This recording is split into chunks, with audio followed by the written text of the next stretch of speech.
చూడండి పచ్చడి ఎంత బాగుందో కలర్ఫుల్ గా. టేస్ట్ అయితే అదిరిపోతుందండి. హాయ్ నమస్తే, వెల్కమ్ టు మై ఛానల్. ఈరోజు నేను స్పెషల్గా చేయబోయే రెసిపీ బీరకాయ పచ్చడి అండి. చాలా రోజులైంది మా ఇంట్లో చేసి, అందుకనే మా హస్బెండ్ బీరకాయ చూడగానే మార్కెట్లో తీసుకో పచ్చడి చేయి చాలా బాగా వస్తుంది అనేసి అన్నారు. నేను ఏ విధంగా చేస్తానో చూపిస్తాను. నేను డిఫరెంట్ స్టైల్లో చేస్తాను అండి. అంటే డిఫరెంట్ అంటే ఓవర్గా ఏం లేదు, సింపుల్ ఇంగ్రీడియంట్స్ టేస్టీగా చేస్తాను. ఈ కంప్లీట్ ప్రాసెస్ చూద్దాం రండి. ఫస్ట్ ప్యాన్ పెట్టుకోండి. ఇది ఐరన్ కళాయి అండి, ఐరన్వి వాడండి, హెల్త్కి మంచిది అనమాట. పెట్టుకొని ప్యాన్ హీట్ అయిన తర్వాత కొంచెం ఆయిల్ వేసుకోండి.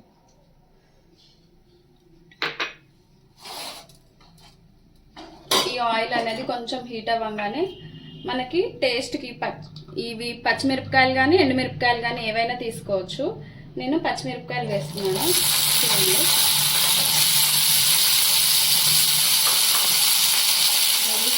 పచ్చిమిరపకాయలు వేగిపోయాయి. ఇట్లా వేగిపోతే చాలండి. దీన్ని మనం మిక్సీ గిన్నెలో వేసేసుకుందాం.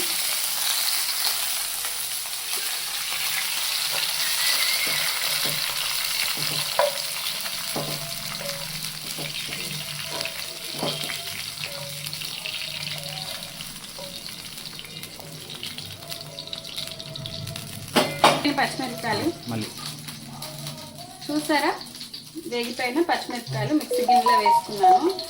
అలాగే మనం మిక్సీ పట్టే ముందే కొంచెం ఇందులో జీలకర్ర, పచ్చి జీలకర్రనండి, ఏమీ ఫ్రై చేయలేదు. నెక్స్ట్ వెల్లుల్లిపాయలు, మీరు ఎల్లిగడ్డలు అవి అంటారు కదా, మేము వెల్లుల్లిపాయలు అంటాం. ఇవి ఇట్లనే వేసేసుకోవాలండి, ఏం పొట్టు తీయవసరం లేదు. ఎందుకంటే ఇందులో యాంటీ ఆక్సిడెంట్స్ అవి ఉంటాయి అన్నమాట. మనకి క్యాన్సర్ కణాలు లాంటివి ఏమైనా ఉంటే డెత్ చేయడానికి యూజ్ అవుతుంది. అందుకనే మనం వెల్లుల్లిపాయ ఇలాగే వాడాలి. కొంచెం ఎక్కువైనా వేసుకోవచ్చు. ఇలా డైరెక్ట్ వేసేస్తే మిక్సీ పట్టినప్పుడు ఆ వెల్లుల్లిపాయలు కూడా మంచిగా మెత్తగా నలిగిపోతాయి. ఆ పొట్టు ఏమి డిస్టర్బ్ చేయదండి, మంచిగా మిక్సీ అయిపోతుంది. ఇది వేసాం కదా, ఇప్పుడు మనం ప్యాన్లో ఇవి వేసుకుందాము. బీరకాయలు, ఈ బీరకాయలు ఉన్నాయి కదా, బీరకాయ పొట్టు, బీరకాయ పొట్టు ఒక్కదాంతో కూడా చేయొచ్చండి, కానీ కొంచెం రఫ్ ఉంటుంది. ఇలా మనం ముక్కలు కూడా వేస్తే బీరకాయ పచ్చడి సాఫ్ట్గా వస్తుంది. నాకు కొంచెం సాఫ్ట్గానే కావాలి కాబట్టి నేను మొత్తం వేస్తున్నాను. ఇది చాలా సాఫ్ట్ స్ట్రక్చర్తో ఉంటుంది. బీరకాయ హెల్త్కి చాలా మంచిదండి. మీరు కంటిన్యూగా తింటూ ఉండండి. అలాగే ఏమన్నా హెల్త్ ఇష్యూస్ వచ్చి హాస్పిటల్ నుంచి డిశ్చార్జ్ అయిన తర్వాత కూడా బీరకాయ ఎక్కువ పెడుతుంటారు. ఓకేనా, ఇది మనం కొంచెం జాగ్రత్తగా వేపుకోవాలి, అంతే, మాడకుండా. దీన్ని ఇప్పుడు క్యాప్ పెట్టేసేద్దామండి. బీరకాయ కొంచెం లైట్గా ఉడికాక కొంచెం సాల్ట్ వేసేసుకోండి. ఇది దొడ్డుప్పు వేసేసుకోవచ్చు, ఎందుకంటే వేడికి కరిగిపోతుంది అన్నమాట ఉప్పు. ఓకేనా, కొంచెం వేసేసి మనం దీన్ని మళ్ళీ కలుపుకొని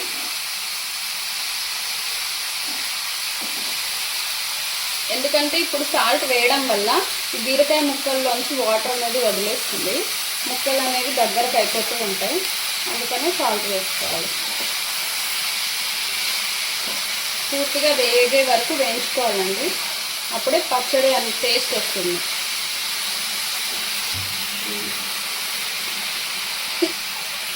ఇదే పచ్చడిలో వేయించిన నువ్వులు ఇంకా పల్లీలు అట్లా వేసుకోవచ్చండి, కానీ నేను వేయట్లేదు. ఎందుకంటే ఇది 2-3 రోజులు నిల్వ ఉంచడానికి అనేసి చేస్తున్నాను కాబట్టి అవేం వేయట్లేదు. మీరు 1 డే 2 డేస్లో అనుకుంటే ఫ్రిడ్జ్లో పెట్టుకుంటూ అట్లా అనుకుంటే వేసుకోవచ్చు, టేస్ట్ చాలా బాగా వస్తుంది.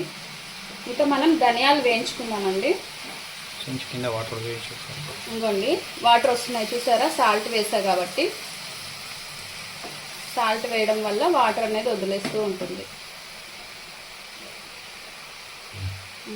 ఇప్పుడు ఇలా కలిపి పెట్టేస్తే కంప్లీట్గా వాటర్ వదిలేసి ముక్క అనేది ఫ్రై అవుతుంది అన్నమాట, దగ్గరకు అయిపోతుంది. ధనియాలు డ్రై రోస్ట్ చేస్తున్నాను, ఆయిల్ ఏం వేయలేదు, నార్మల్గా ఫ్రై చేసేస్తున్నా. ఆయిల్ వేసి కూడా మనం ఫ్రై చేసుకోవచ్చండి, కానీ నేను పచ్చళ్ళు అవి చేసినప్పుడు ఆయిల్ తక్కువ వాడతాను. ఎందుకంటే ఎలాగో టేస్ట్ చాలా బాగుంటుంది, ఇంకా ఆయిల్ అనేది ఎందుకు ఎక్స్ట్రా వాడడం, హెల్త్కి మంచిది కాదనేసి నేను ఇంకా ఆయిల్ ఏం వాడను. ఇట్లా డ్రై రోస్ట్ చేసేస్తే ధనియాలను సరిపోతుందండి. నేనైతే ఈ విధంగా చేస్తాను, కానీ టేస్ట్ చాలా బాగా వస్తుంది. మా హస్బెండ్కి బాగా నచ్చుతుంది. ఎందుకంటే చెప్పాను కదా, మా పెళ్ళైన కాడి నుంచి నాకేం రావు, కానీ ఇప్పుడు నేను అన్నీ నేర్చుకోగలిగాను. ఈ వంట రెసిపీ అయితే మా మమ్మీదండి. మా మమ్మీ బాగా చేస్తారు పచ్చళ్ళు. వాళ్ళకి డైలీ ఒక కర్రీ, పచ్చడి, చారు అన్నీ ఉండాలన్నమాట. డైలీ చేయడం వల్ల మా మమ్మీకి చాలా ఈజీ అనమాట, కానీ చాలా టేస్టీగా చేస్తుంది. కానీ నాకు వచ్చి పెళ్ళైన కొత్తలో అసలు నాకు రాకపోతుండే. ఇంకా మా మమ్మీని అడిగితే చెప్పేది, కానీ అలా చెప్పినట్టు చేసినా నాకు సరిగా వచ్చేది కాదు. ఎందుకంటే ఈ ఫ్రై చేసే టైం కానీ, మనం వేయించే టైం కానీ, ఇట్లా ఒక కూరగాయలు వేయించడం కానీ మనం పర్ఫెక్ట్గా చేయకపోవడం వల్ల టేస్ట్లో డిఫరెన్స్ వస్తుందండి. సేమ్ అన్ని ఇంగ్రీడియంట్స్ వాళ్ళు చెప్పినట్టే చేసినా మనం టైమింగ్స్ అనేది చేంజ్ అవ్వడం వల్ల ప్రాబ్లం అనేది అవుతుంది. కానీ అలా అవ్వకూడదు అంటే కొంచెం ప్రాక్టీస్ చేస్తే సరిపోతుంది. చూసారా, ధనియాలు ఫ్రై అయిపోయినాయి. చూసారా, కొంచెం కలర్ చేంజ్ అయింది చాలండి. దీన్ని మనం మిక్సీ గిన్నెలో వేసేద్దాం. ఇవి ఫస్ట్ కొంచెం చల్లారంగానే ఇవి మిక్సీ పట్టేసుకోవచ్చండి. చాలా మెత్తగా మిక్సీ అవ్వాలి, అందుకనే మనం వీటిని సపరేట్గా మిక్సీ చేసేసేద్దాం. తర్వాత బీరకాయలు, వేయించిన బీరకాయలు వేసేస్తే సరిపోతుంది అనమాట.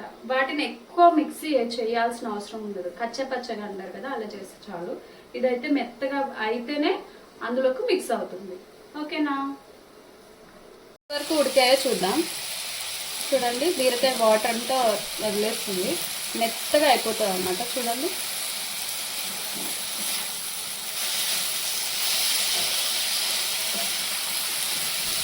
ఇలా అయిపోయి మొత్తం వాటర్ డ్రై అయిపోతుంది. అయిపోయి లాస్ట్కి ముక్కలో వాటర్ అనేది ఉండదు, దగ్గరకు అయిపోయే వరకు మనం ఉడికించుకోవాలి. ఇదే టైంలో మనం కొంచెం చింతపండు వేసుకోవాలండి. చింతపండు ఇది ఎందుకంటే మనకి పచ్చడి కొంచెం పులుపుగా రావడానికి. ఇది జస్ట్ ఈ వేడికి కొంచెం మగ్గితే చాలు అనమాట, ఏమీ ఫ్రై అవ్వాల్సిన అవసరం లేదు. అందుకే దీని మధ్యలో పెట్టాను. దీనివల్ల చింతపండు వేయడం వల్ల కొంచెం పులుపు వస్తుంది, రుచిగా అనిపిస్తుంది పచ్చడి. అందుకే రోటి పచ్చళ్ళు ఎందుకు టేస్ట్గా ఉంటాయంటే ఇవే చిన్న చిన్నవి చేస్తారు, చాలా బాగుంటుంది. మనకేమో తెలీదు, దానివల్ల మనం బీరకాయ పచ్చడి అంటే ఉత్తి బీరకాయలు వేసి చేసేస్తాం.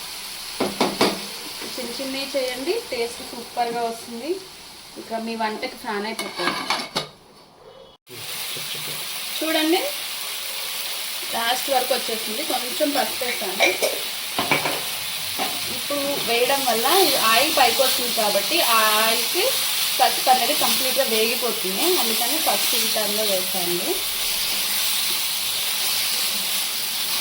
చూడండి, డ్రై అయిపోయింది. చూసారా, వాటర్ ఉన్నాయి కదా, ఆ వాటర్ అన్నీ కూడా ఇంకిపోయాయి. ఇలానే ఒక 2 minutes ఫ్రై చేస్తే ఇంకా ఆయిల్ పైకి వస్తుంది. అదేవిధంగా కంప్లీట్గా ఫైనల్ స్టేజ్కి వచ్చేస్తాయి బీరకాయలు.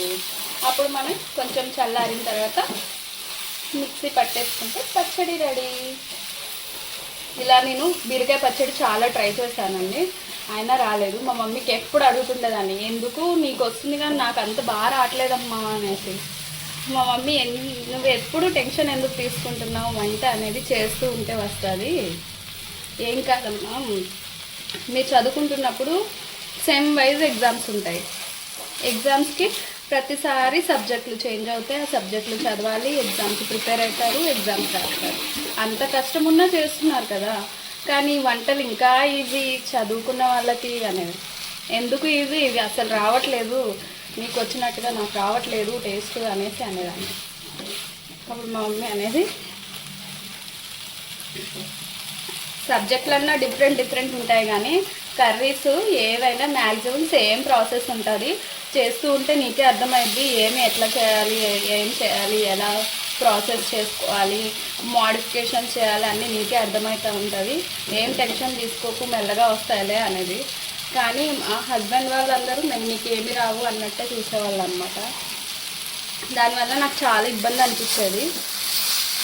కానీ మా అమ్మ చెప్పినప్పుడు అవును కదా చదువుకుంటున్నాం కానీ ఎందుకు ఈ ఒక్క వంట దగ్గర ఎప్పుడు ఇబ్బంది పడిపోతున్నాం, వంటలు ఎందుకు అంత టఫ్, అలా ఏం కాదేమో అని మా అమ్మ ఇచ్చిన మోటివేషన్ వల్ల నేను కొంచెం కామ్ అయ్యి ఇంకా మెల్లగా నేర్చుకోవడం స్టార్ట్ చేశాను.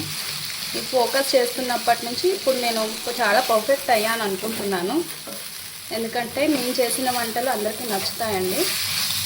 ఇంకా మా మమ్మీ మా డాడీ వాళ్ళైతే చాలా ఇష్టంగా తింటారు. చూసారా ఫైనల్గా బీరకాయ అనేది ఫ్రై అయిపోయింది. ఇప్పుడు మనం చల్లారి పెట్టేసుకొని మిక్సీ చేసేసుకున్నాం. చూసారు కదా,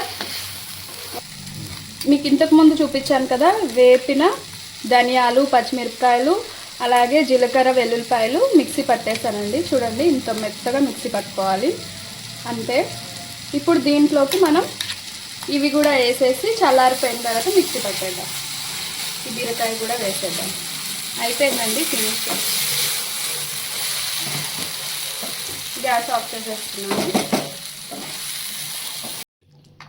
చూడండి బీరకాయ పచ్చడి మొత్తం మిక్సీ వేసేసాను. ఇప్పుడు దీన్ని ఫైనల్గా సింపుల్ తాలింపు పెట్టుకోవడమేనండి. దీన్ని వేడవంగానే కొంచెం ఆయిల్ వేసేస్తున్నాను. ఆయిల్ వేడయ్యాక కొంచెం మెంతులు,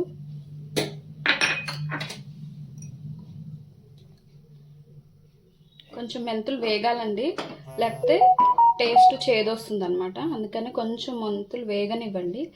వేగితే తర్వాత జీలకర్ర ఇవన్నీ వేసాక కంప్లీట్గా వేగిపోతాయి మొత్తం కలిసి. అందుకే త్వరగా వేగమ్మా మెంతులు. మీతో పాటు నీకు కొంచెం ఫ్రెండ్స్ని పంపిస్తా, మల్టీ కలర్స్ ఫ్రెండ్స్ అనమాట వీళ్ళంతా. జీలకర్ర, ఆవాలు, పచ్చెనపప్పు అన్నీ వేసేసాను. చూసారా అన్నీ కలిసి ఎలా వేగిపోతున్నాయో. తర్వాత కరివేపాకు కూడా వేస్తున్నాను. కొంచెం ఇంగువ వేస్తున్నానండి, డైజెషన్కి చాలా మంచిది.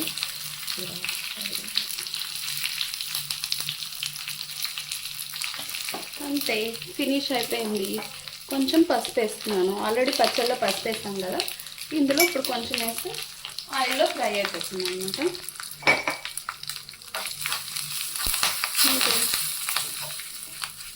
అయిపోయిందండి, గ్యాస్ ఆఫ్ చేసేస్తున్నాను.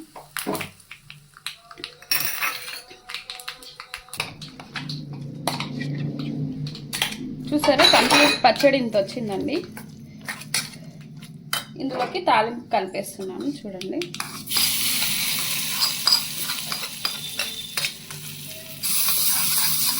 ఇట్లా అనేస్తే మొత్తం ఆయిల్ అనేది తీసేసుకుంటాను. మీరు ఇలా చేస్తారా? నేనైతే చేస్తా అండి. గిన్నె మొత్తం క్లీన్ అయిపోతుంది అన్నమాట తాలింపు గిన్నె అట్లా చేస్తే. ఇంకా ఎండుమిరపకాయలు అవన్నీ వేసుకోవచ్చండి తాలింపులో, నేను మర్చిపోయా. ఇంకా కొత్తిమీర అలా వేసుకుంటే ఫినిష్ అయిపోతుంది. చూడండి నేను ఇంతవరకు చేశాను. చాలా కలర్ఫుల్గా ఉంది కదా. చూడండి పచ్చడి ఎంత బాగుందో కలర్ఫుల్గా. టేస్ట్ అయితే అదిరిపోతుందండి. బీరకాయ ఇష్టపడని వాళ్ళు ఉంటారు కదా, ఇలాగ బీరకాయ పచ్చడి రూపంలో పెట్టచ్చు. మా బాబు అయితే బీరకాయ ముక్కలు పక్కకు పెట్టేస్తూ ఉంటాడు. అందుకనే నేను చిన్నప్పుడు ఇలా బీరకాయ పచ్చడే చేసేదానండి. దొండకాయ పచ్చడి అట్లా చేసి పెట్టడం వల్ల వాళ్ళకి తెలియదు అనమాట. పచ్చడి నెయ్యి కలిపి పెట్టేస్తే వాళ్ళకి తెలియకుండానే తినేస్తారు. కానీ టేస్ట్ అయితే అదిరిపోతుంది. తర్వాత మనం వాళ్ళ ముందు చేసినా కూడా ఇబ్బంది ఉండేది, ఎందుకంటే టేస్ట్ వాళ్ళకి నచ్చుతుంది కదా, తింటారు ఆ విధంగా. ఇప్పుడు మా హస్బెండ్ దీనికి ఫ్యాన్ అయిపోయాడు అనమాట, అంత బాగా చేస్తానండి. మీరు కూడా ఈ కంప్లీట్ ప్రాసెస్ చూసి మీ ఇంట్లో ట్రై చేయండి, నాకు కమెంట్ చేయండి. Please like, share and subscribe.